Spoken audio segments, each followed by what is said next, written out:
What's up, guys? Welcome back. It's Maverick here with another episode of Code Geass.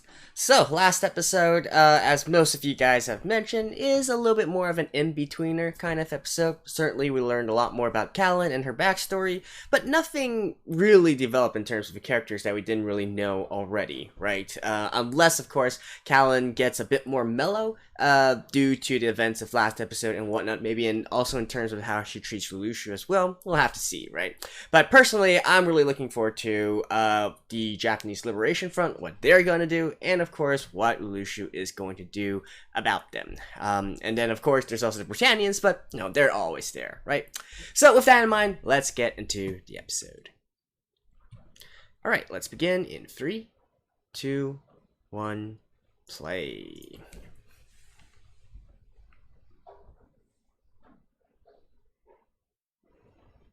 Yes.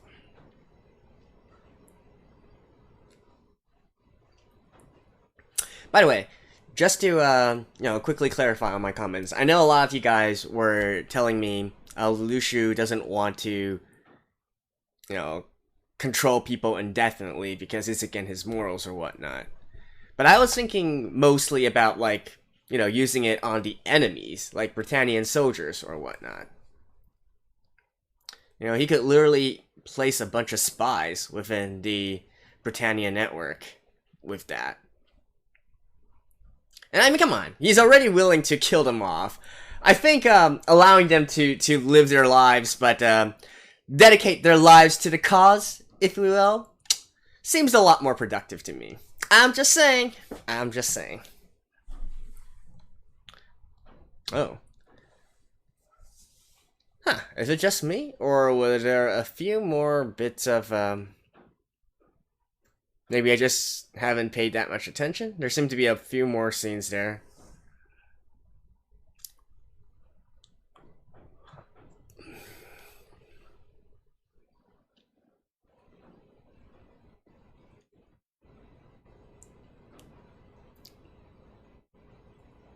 By the way, I wonder amongst the Britannians, is there a specific difference in their colors or whatnot?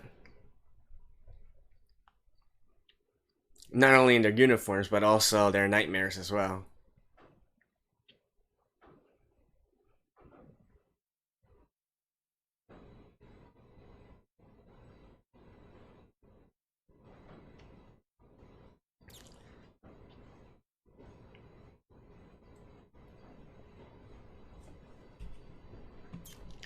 Code Geass.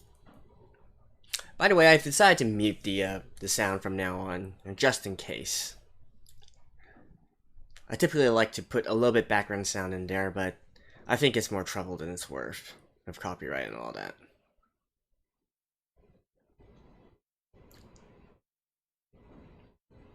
Isn't that the guy who works in the news agency?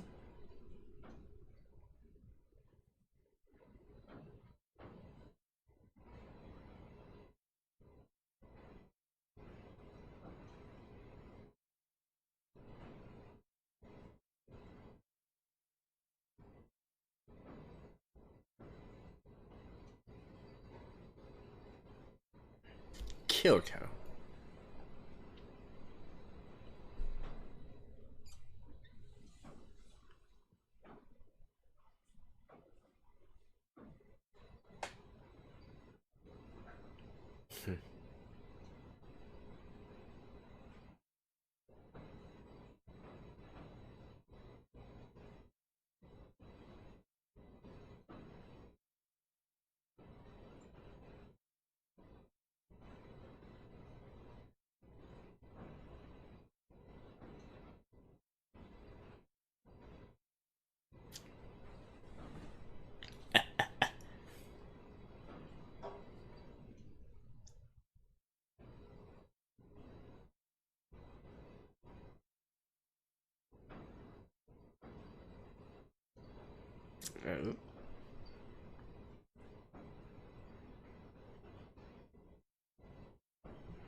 Hmm.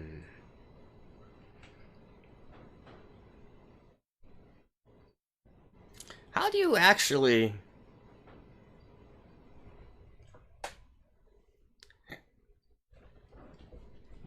this is like the equivalent of sending tanks around. Like...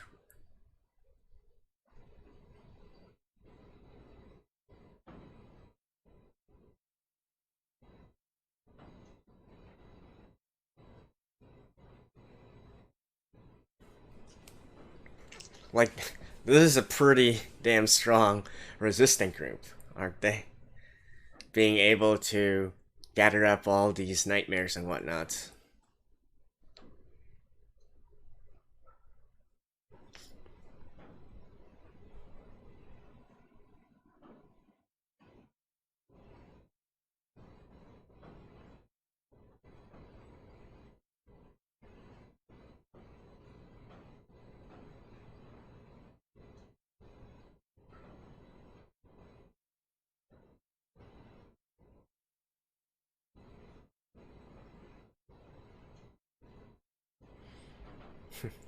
I'm actually really interested in how he managed to implement the spy network, or, the information network. He's going hiking.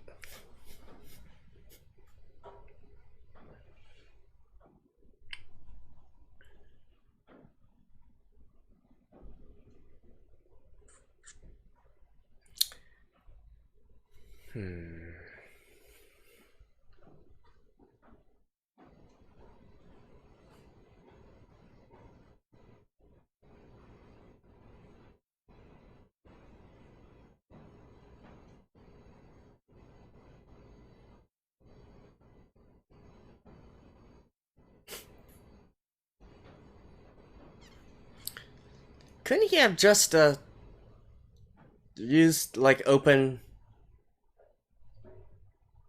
open the thing?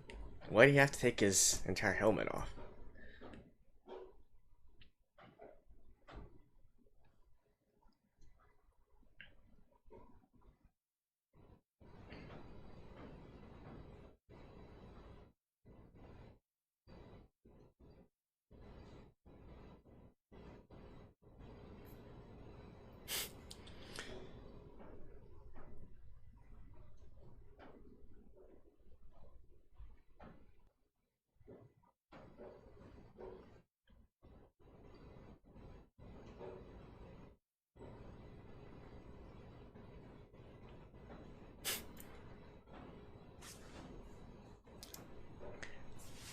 Okay. So they're gonna help the Japanese Liberation Front?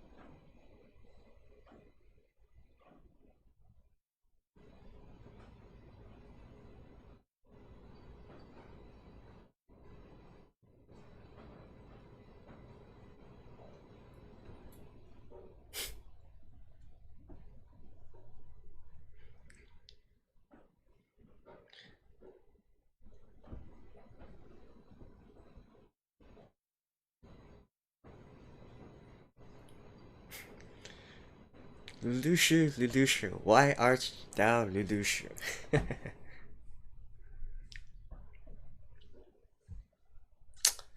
Nice. That's a big question I have as well. It'd be much easier for him if he just, abandoned the Lelouch name.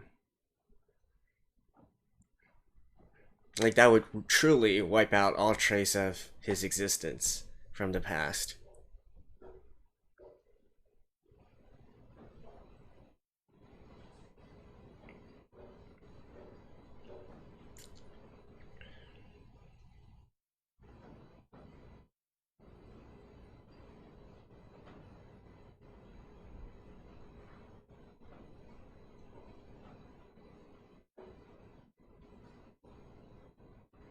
Well, she's going to become the actual voice for here.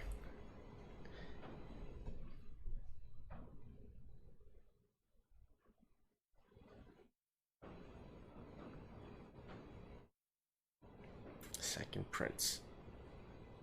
Okay.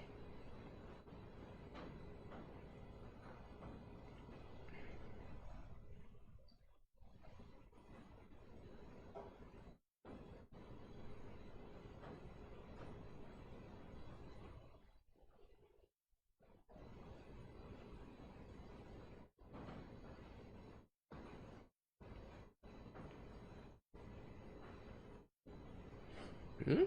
Why is this guy suddenly against, collaborating with the Liberation Front?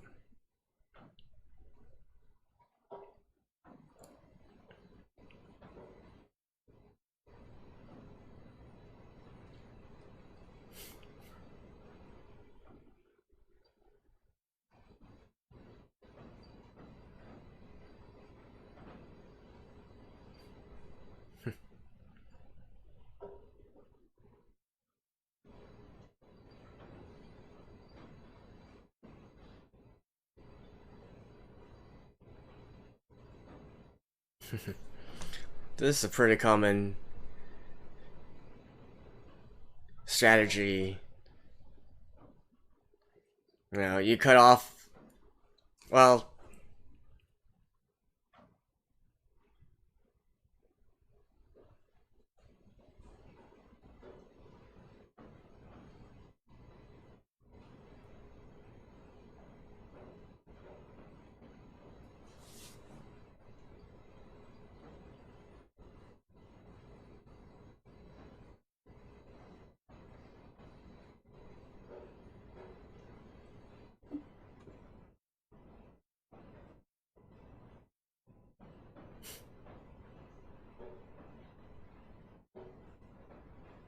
yeah.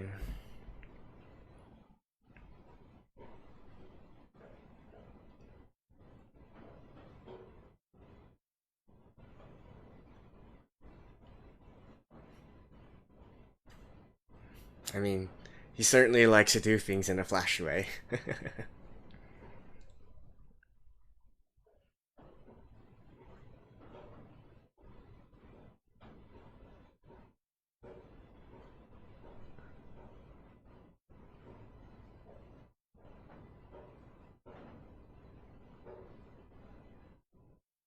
Four holy swords.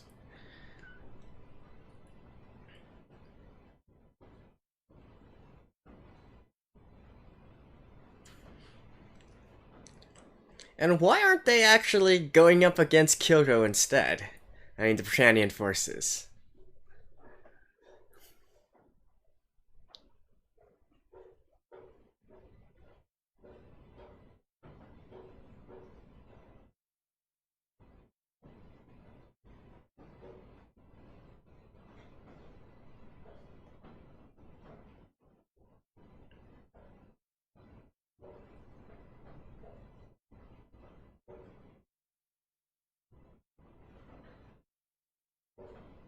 Electronic countermeasures.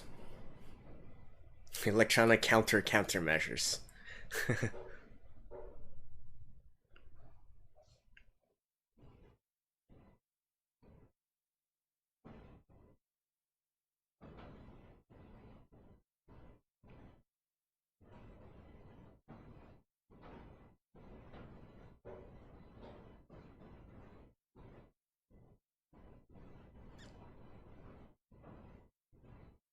Whoosha!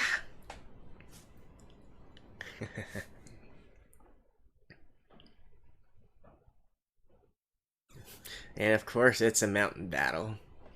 It actually reminds me of some pretty common military scenarios.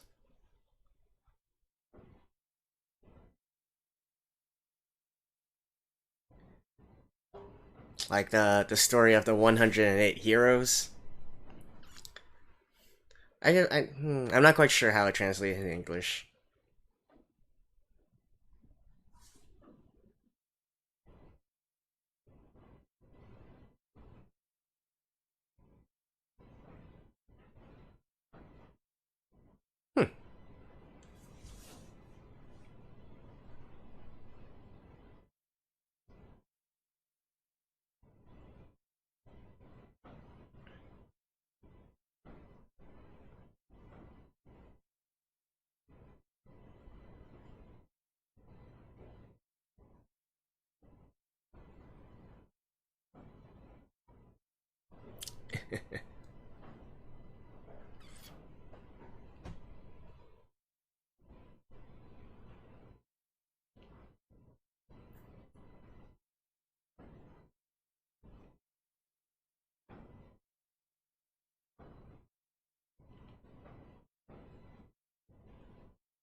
Nice.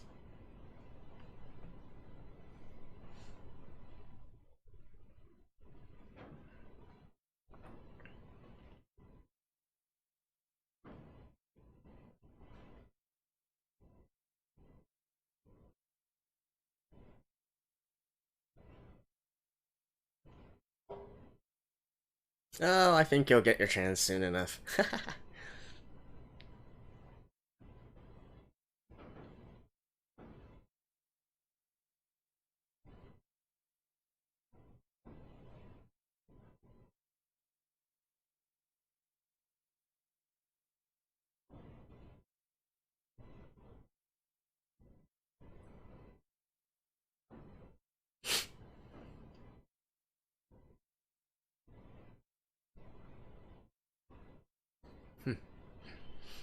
They're at least an hour out.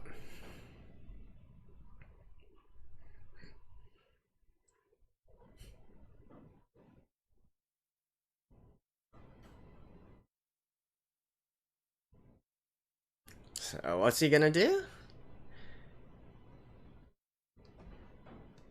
Cause a landslide or something?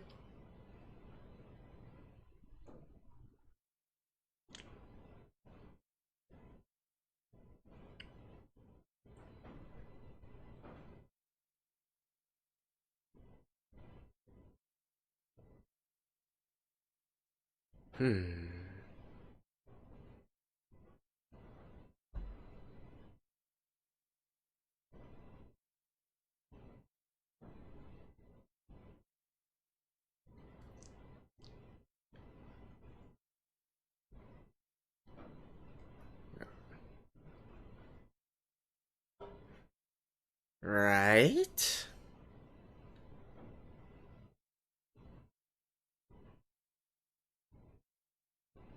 Kaboom?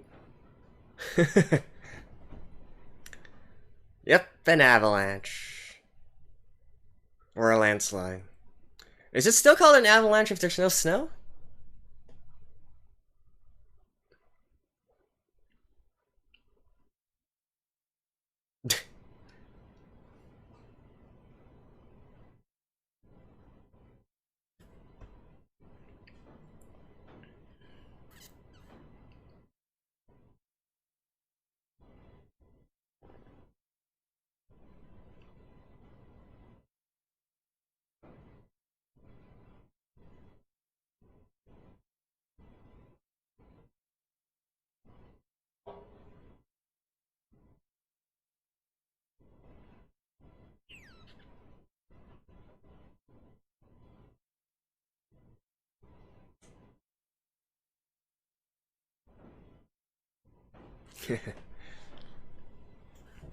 So we're gonna have the Gurren Mark II up against the Lancelot, eh?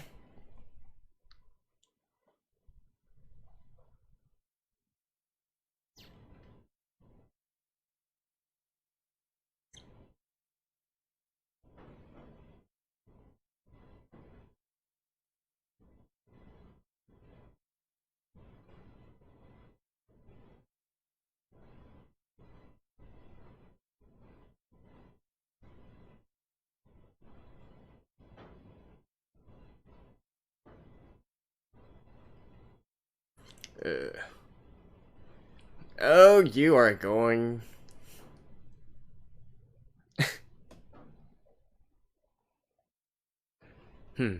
Actually, I don't know.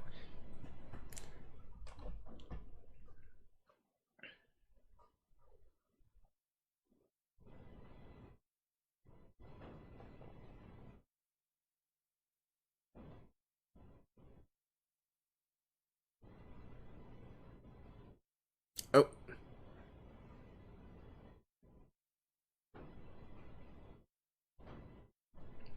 Yeah. It's literally one of the teachings in The Art of War by Sun Tzu. Right. If you put your army in a position where they have no choice but to fight, they will fight with all their might.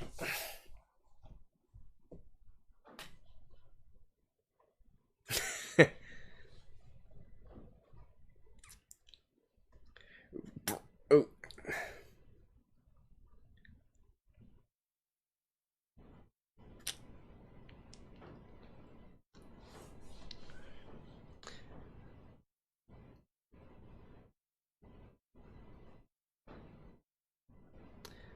No, but seriously, who are the Kyoto people? And why do they have access to this kind of weaponry?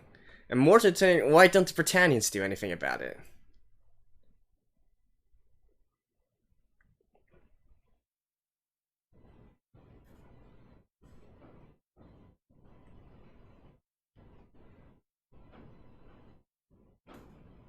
Oh, sucks to be you.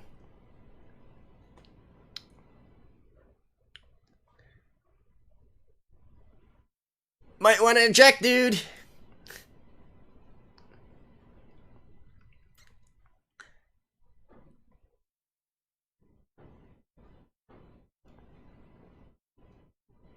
Oh, is this how you're gonna meet your end?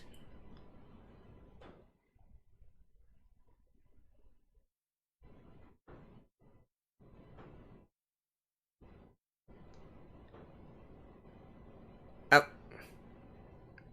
I think he's a goner.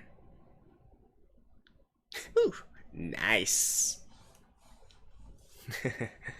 I'm calling it.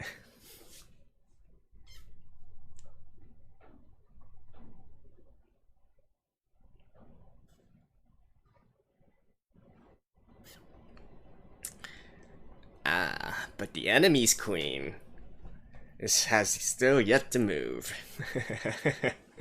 I'm talking about Lancelot, by the way. Alright, see you guys after this. Alright, that was episode 10 of Code Geass, and I gotta say, in this episode, I was pretty impressed by Lelouch's strategies and tactics, but also, surprisingly, or I guess not so surprisingly, by Cornelia as well. So let's talk about Lelouch first, right? So, I think we can be clear on one thing here. Lelouch gives no shits about the Japanese Liberation Front, right? He's basically utilizing them as bait. He wants to draw Cornelia out. He doesn't give a damn whether they survive or not, right? Or I guess, from his side, I think it might even be better if the Japanese Liberation Front was actually out of the picture, because it would cause less headache for him, right? He can really unify all the resistance forces in Japan under his control. I mean, sure, they serve as a good bait and whatnot, and they serve as a good distraction, but once they've outlived their usefulness, I think Lelouch would not hesitate to sacrifice them in a heartbeat. So we got that, and I also love that he's utilizing the features of the mountain, right? Like during the episode, I mentioned that this actually reminded me a lot of a Chinese novel, which is, I think, normally translated into Water Margins, or like Outlaws of the Marshes, or the Heroes of the Liangshan Mountain, or something like that. Which basically is a fictional novel about, a bunch of outlaws rebelling against the government and holding themselves up in a mountain, right? And throughout the entire novel, they're able to repel all the official forces because they know how to utilize the features of the mountain, having like a height advantage, knowing the shape, the geological features, and so on and so forth. And, to a certain extent, Lelouch also utilized that as well by, using a landslide, right? That's kind of one of the obvious uses of having a slope and whatnot. But, he used it to his great benefit. And then, of course, there's also this tactic of putting your forces in a situation where they have no choice but to fight, right? Now, obviously, that is taking a big risk here. I'm not going to go into too much and question Lelouch's, risk-taking on this part. I mean, he is the main hero, or I guess the main character, main protagonist, after all. So, he can have some leeway in the way that he does things. I'm sure he fought this thing through clearly and whatnot. But it is a pretty classical military doctrine, right? Where you put your forces in a situation where they have no choice but to fight for their lives. Obviously it can be a double-edged sword. In some scenarios, it might actually encourage your forces to surrender or whatnot. I think it's typically utilized in situations where in situations where you're not going to be given any quarter, or in situations where you are defending your homeland and whatnot. And that is when this type of tactic, if we really call it that, can be utilized.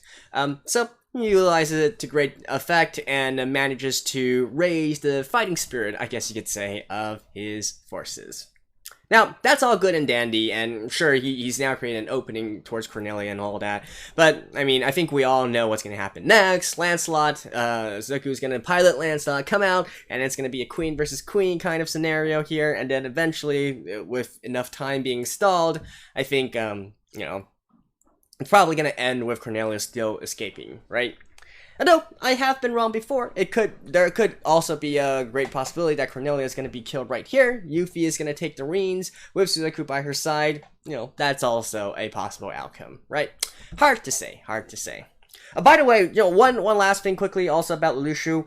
I'm wondering, like, the town that's beneath the mountain, if it's completely evacuated or there were still some people there, right? Now, I mean, I'm not going to be that, oh, you shouldn't harm civilians and all that kind of thing, but, no, my questioning of this is more to the point where, you know, Lelouch wants to keep on this front of being the ally of justice and all that, right? Because it's, hey, it's good PR. It's good for his, for him getting sympathizers from the Japanese people, and to further his own goals.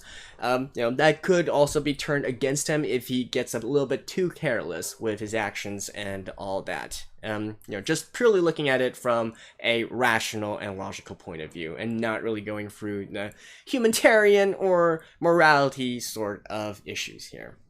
But anyways, so, you know, we'll wait until next episode for Suzuki to show up. But let's talk a little about Cornelia, right? Because, again, you know, ever since she made her appearance, I've been liking her character a lot. I feel like she's a very rational, a very logical commander. She's very solid, militarily speaking. Not only in her own abilities and her own powers, but also in the way that she handles the actual battlefront and whatnot. And clearly we can see here she's also a very good leader as well, right? She knows how to enable her subordinates. She knows how to, you know, utilize the concept of reward and punishment, how to balance that in order to properly motivate your subordinates, and that is the basis of having a good organization, right? You know, an organization can't really just be like one man or one woman kind of thing. You need to have a certain amount of authority being passed down, you know, all the way in order for things to function smoothly and effectively. And I think Cornelia really has got that down pat as well. So my perception of her raised up a little bit more even after this episode, once, you know, she had the dialogue about allowing the general to take the glory and to handle the situation. She's not going to want to, you know, rush in, not only endanger herself, but it's also completely unnecessary. She just wants to get shit done, right? So I do like that part about her. You know, you contrast that with Jeremiah over there, and you're basically just like, you know, kid, go play somewhere else. Go play in a playground or something, right? Which I don't think we have to worry about anymore. It seems that he's probably made his last appearance, I would say. Alright, so that's it for, you know, Lelouch and Cornelia and all that. Now, the one thing, however, that's most interesting to me from this episode is actually this so-called Kyoto organization. Like, how in the world are they getting their hands on these technologically advanced nightmares and, you know, armaments and weapons and so on and so forth, right? So, my gut instinct is telling me it's you know, it's either this Kyoto organization is made up of sympathizers within the Britannian army, right? Or even in like, it has to, like, they have to have a certain amount of influence within the Britannian hierarchy or whatnot. Or, you know, they are being backed by a foreign power, like potentially the Chinese Empire, you know, across the sea, or maybe the European Union, European Empire, whatever it's called over here. And the reason for this is because, you know, this isn't exactly small arms, right? These are like huge mechas, if you will. You not only need to have like lots and lots of personnel, you know, getting the materials and having the infrastructure to actually support that and all that. That takes a lot of money and resource and capital, and also, you know, you need to be able to do that in Britannian land, right under the nose or something. You know, we're not like in the Middle Ages or something, right? This is the modern day and age. So unless the Britannians are really bad at doing their job, which I guess could also be possible, I think there is a bigger story behind this Kyoto organization here. And like I said, my gut feeling is it's either going to be a foreign power or they have some friends in high places. And I think that's pretty much it for this episode. I'm also kind of curious what Todo, the leader of the Japanese Liberation Front, is going to be thinking once he gets back. I think he might also realize that Lelouch isn't really acting in the best interest of him and his group and their ideologies and values. But at the same time, he can't really say anything to Lelouch, right? He did, after all, show up and provide reinforcement while they needed it. So that's gonna turn into a pretty interesting scenario in the future, I think, as well. So there you go. That's it for episode 10 of Code Geass. Thank you guys. I'll see you guys next time. Bye-bye.